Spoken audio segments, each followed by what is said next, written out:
हाय दोस्तों, नमस्कार। मैं आप सभी को आमंत्रित करना चाहता हूँ कि आचार्य प्रशांत जी के गीता सत्र से जुड़िए और संत सरिता से जुड़िए।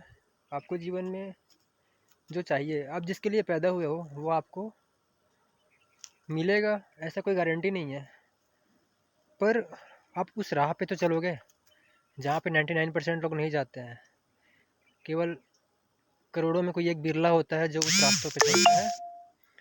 और आप सभी को मैं बताना चाहता हूँ कि मुझे 2 साल हो गए कि मैं आचार्य प्रशांत जी से जुड़ा हुआ हूँ और मैं उनके वीडियोस देखता हूँ। बाकी सारे उनके कम्युनिटीज़ पे पढ़ता हूँ, किताबें पढ़ी हैं उनकी, पढ़ भी रहा हूँ।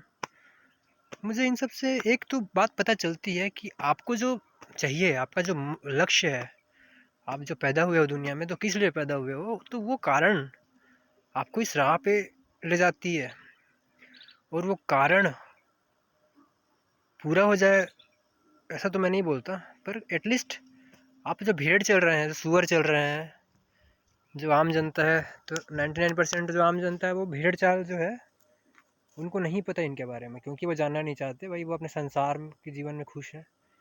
भले रोज जीवन लात पे लात मारती है, काटती है। सुअरों बकरियों का तो यही हाल होता है ना इस दुनिया में। वो कटने के लिए ही आते हैं। आपको वो बन के रहना है तो अच्छी बात है, मरिए कटिए, आई डोंट केयर।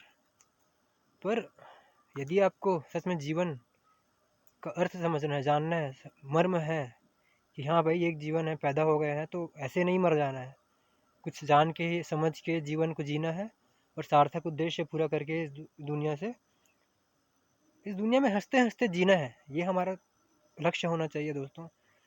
क्योंकि एक जीवन मिला है भाई, कल क्या हो किसने नहीं देखा। पर आज जो आप जी रहे हो उसकी जिम्मेदारी केवल और केवल आपकी है, आपके चुनाव की है। आप एक चुनाव कीजिए, आप जुड़िए साहब से, जो हमारे तक वो ज्ञान लेके आ रहे हैं जिन्हों जो हमें मिली हुई है। पर सारे पाखंडियों, बड़े बड़े दलालों, सेठ, मारवाड़ी, जितने भी हैं जिनको माल बेचना है और कमाना है, उन्होंने पूरा का पूरा अर्थ का अनर्थ करके आम जनता को बेवकूफ़ बना दिया ताकि उनका माल बिके। इसीलिए 99% लोग गरीब हैं और गरीब ही होते जा रहे हैं, और जो सेठ है वो और सेठ बनता जा रहा है। क्योंकि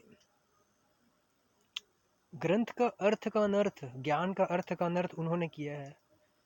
पर जो सच में प्रेमी है, जो इतिहास में हुए हैं, वो तो यही चाहते थे ना कि आप ऐसे जियो जीवन को जैसे एक शेर।